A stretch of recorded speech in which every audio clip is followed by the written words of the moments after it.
Bueno, muy bien, seguimos en CX30 Radio Nacional, 11:30 AM, por internet radionacional.com.uy, también por internet en libertas.uy. Estamos ahora mismo saliendo online en Facebook, es en donde estamos, por Facebook en donde estamos, por supuesto 11:30 AM por aire, Twitter en donde estamos, Instagram en donde estamos Uru. Nuestro canal de YouTube es Mirá en dónde estamos. Todas estas notas suben después editadas nuestros editores. Eh, en este caso Mariana Peralta y también Alejandro Barreto, inclusive Maxi Pérez, que está ahora con nosotros en controles, llevando adelante esta impecable emisión de sonido y de imagen, porque estamos sacando todas estas notas vía Zoom. Está intentando conectarse con nosotros Matías González Arcos.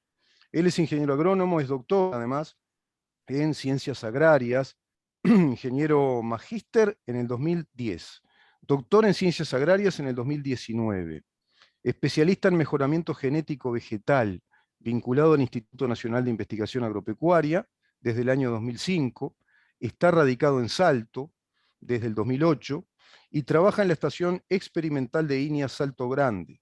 Actualmente es investigador principal. Sus líneas de investigación se desarrollan en mejoramiento genético del tomate y de la papa.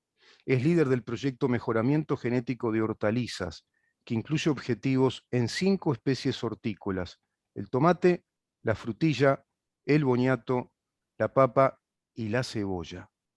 Tema interesante, ¿eh?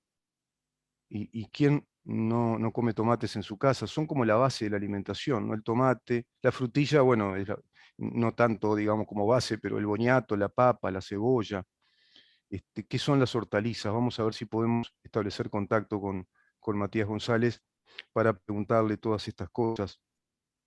Tenemos un mensaje por acá, tenemos varios mensajes. Claro, muchos evidentemente nos saludan, nos aprueban, digamos, la actividad periodística que desarrollamos, están conformes, y algunos no tanto. Algunos plantean ciertos reparos. Por ejemplo, en este caso, Alicia nos dice: al final el mensaje primero perdió fuerza. Los creyentes no fanáticos somos racionales, me dice Alicia.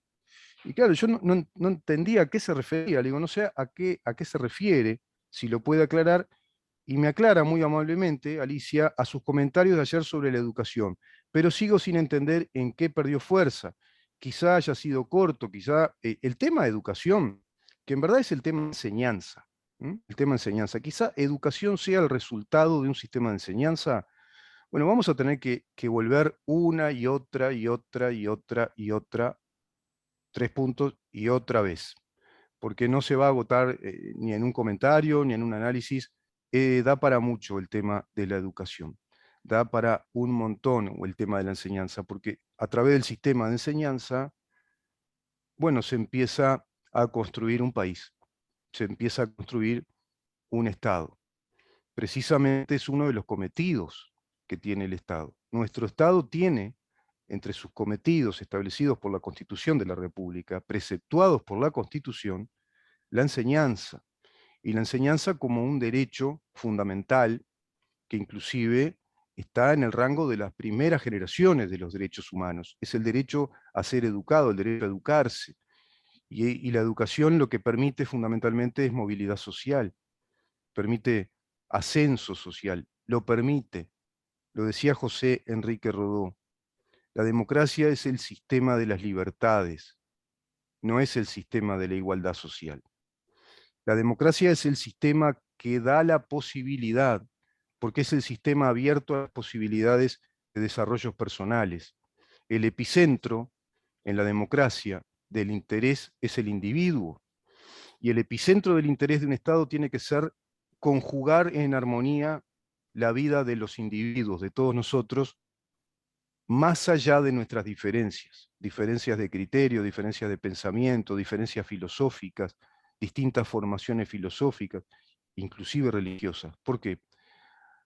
Porque ayer lo planteábamos, y no lo planteo yo, parte de la base de un estudio de excelencia de Arturo Ardao que se intitula Espiritualismo y Positivismo en el Uruguay, y hace referencia a las corrientes de pensamiento que fueron nutriendo nuestra enseñanza y fundamentalmente nuestra gran casa de estudios, que es la Universidad de la República. Y a partir de lo que se nutre, de lo que nutre a la Universidad de la República, bueno, se fueron dando distintas etapas del país y a su vez analiza los contextos políticos, económicos, las filosofías imperantes, las modas inclusive filosóficas, literarias, la relación de Uruguay con el mundo, el contexto, cómo todo eso también influye, es una interrelación, influía en aquellos grandes constructores de la Universidad de la República, de la formación de profesionales, y básicamente entendiendo que el Estado tiene que ser un Estado, desde el positivismo, tiene que ser un Estado que forme en ciencias, en conocimiento, pero también, básicamente, en filosofía, que forme en humanidades, que tenga el ciudadano uruguayo una buena formación de base en la comprensión de la historia, en la lectura, de la evolución o del desarrollo, si vos creo, de la historia de las ideas políticas, de las ideas filosóficas, que tenga una muy buena base en cuanto a comprender de qué se trata vivir en un Estado de derecho republicano, democrático, por ejemplo, de qué se trata ser un ciudadano, y que tenga una muy buena base en cuanto al desarrollo del conocimiento filosófico, que es nada más y nada menos que el desarrollo del pensamiento, la capacidad de pensar. La filosofía es, si vos querés, si no le querés poner la palabra ciencia, ponerle la palabra arte, pero es, en definitiva, la que te enseña a pensar correctamente. Y desde la razón, desde el siglo XVIII al XIX, se entendió, y hasta ahora, que es la razón la que nos da rango de conocimiento científico, y a eso se le agregó, por supuesto, la necesidad de experimentar, de llevar a los hechos lo que el investigador va analizando, metodológicamente va analizando, va razonando, va pensando, y va entendiendo, digamos, leyes de comportamiento en la naturaleza, principios, y todo eso hace a la formación de ciudadanos útiles en un Estado. A eso yo me refería, más allá de cualquier otro tipo de cosa, que puede ser lo dañino, lo contrario, ¿no? Que es para dónde se va a ir cuando se discuta la LUC, inclusive. Yo lo quiero plantear este tema con el doctor Subía. Se va a ir por el lado de la ideología. No se, ni siquiera se va a ir a la discusión política, siquiera se va a ir a la discusión política de un tema que es estrictamente jurídico institucional.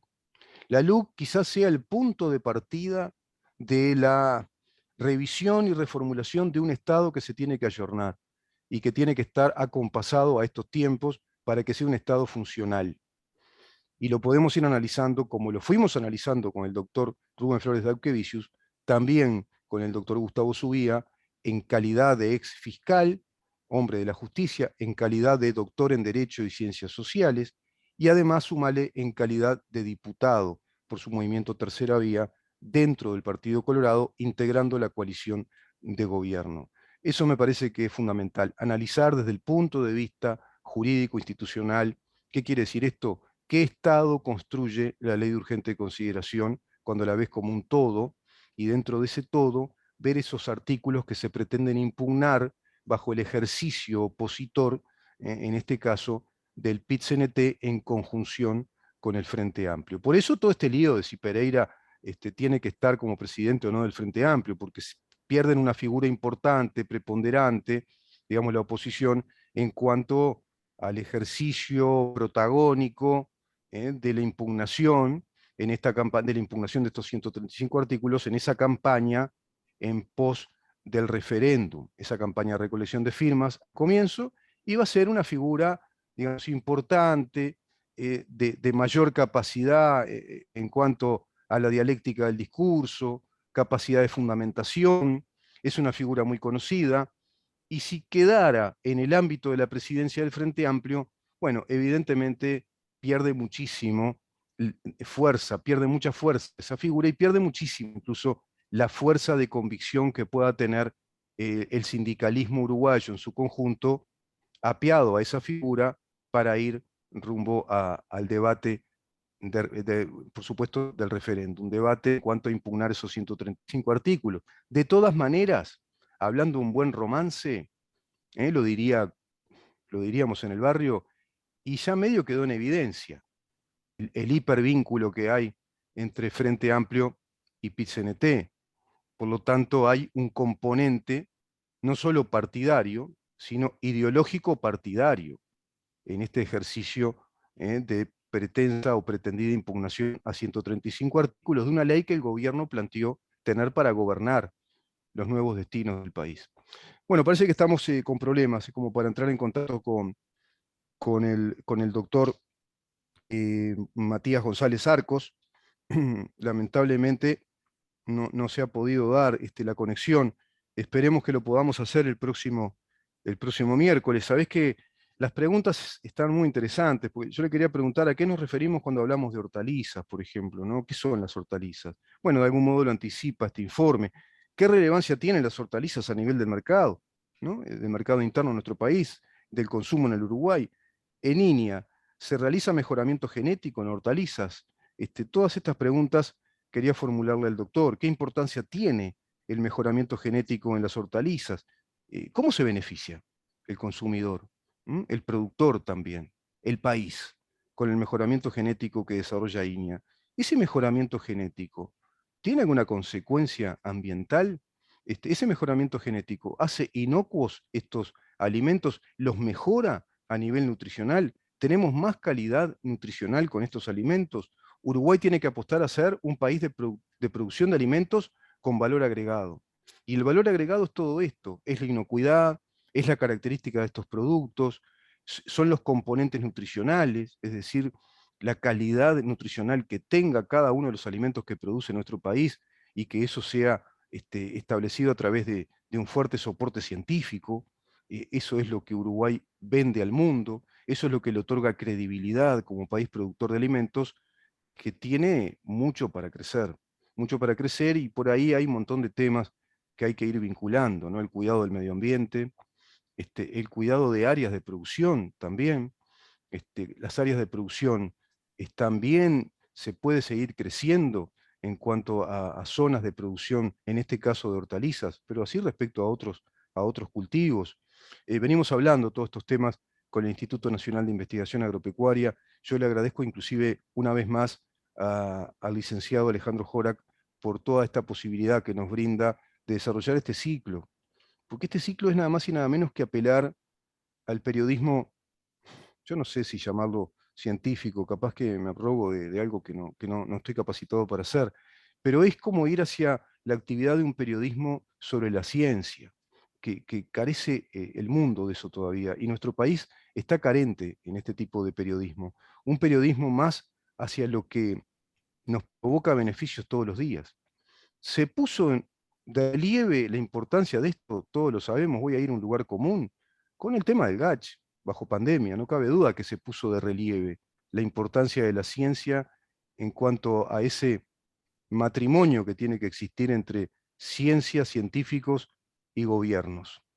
Porque en definitiva, en última instancia, el que toma las decisiones es el gobierno, pero si esas decisiones vienen bien munidas de información científica, si están alimentadas por muy buenos o excelentes insumos científicos, esas decisiones son certeras, son mucho más ciertas y van a tener resultados, por supuesto, ciertos o efectivos.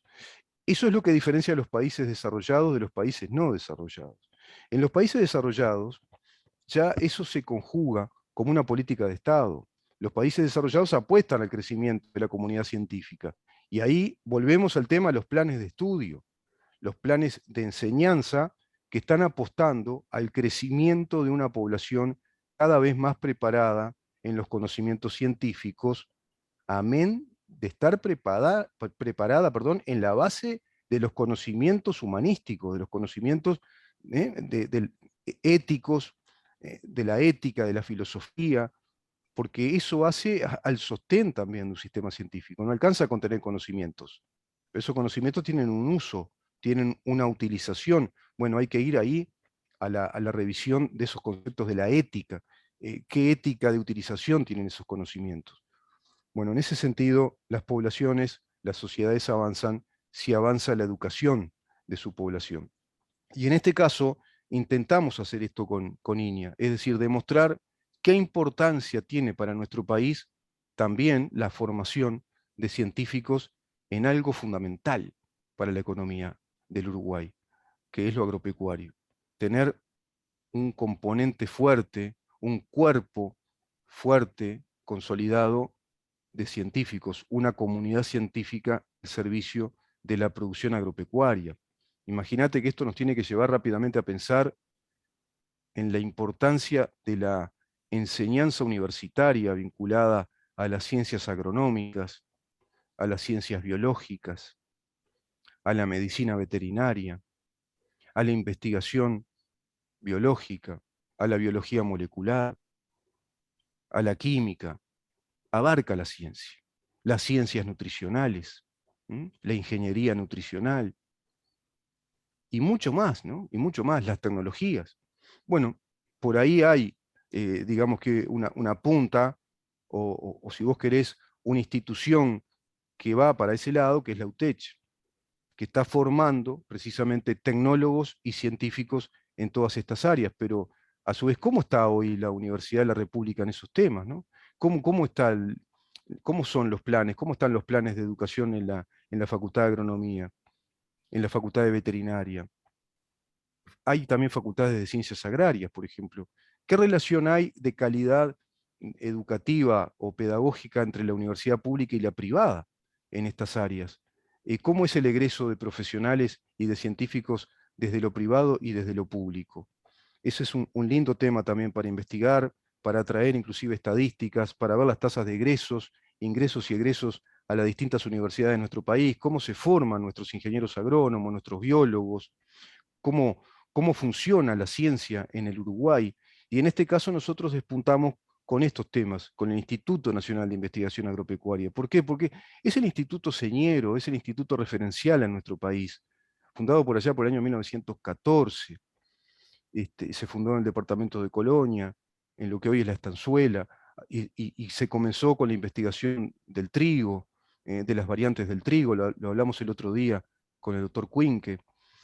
Y bueno, vamos a seguir hablando todos estos temas. Lamentablemente no pudimos establecer el contacto hoy con el doctor Matías González Arcos, pero seguro nos está escuchando y vamos a poder hacerlo en la próxima ocasión. Seguro que para el próximo miércoles. Si acaso hay algún inconveniente técnico, se solucionará y así lo haremos. Y si no, haremos la nota igual vía telefónica. El tema acá es aprovechar el conocimiento, en este caso del doctor Matías González Arcos, para hablar precisamente de las hortalizas. ¿Qué significa esto, no? Te repito, él es ingeniero agrónomo del año 2005, magíster en ciencias agrarias en el 2010, doctor en ciencias agrarias en el 2019, especialista en mejoramiento genético vegetal, vinculado al Instituto Nacional de Investigación Agropecuaria desde el año 2005. Es un integrante del Instituto Nacional de Investigación Agropecuaria desde el 2005, ya estamos en el 2021.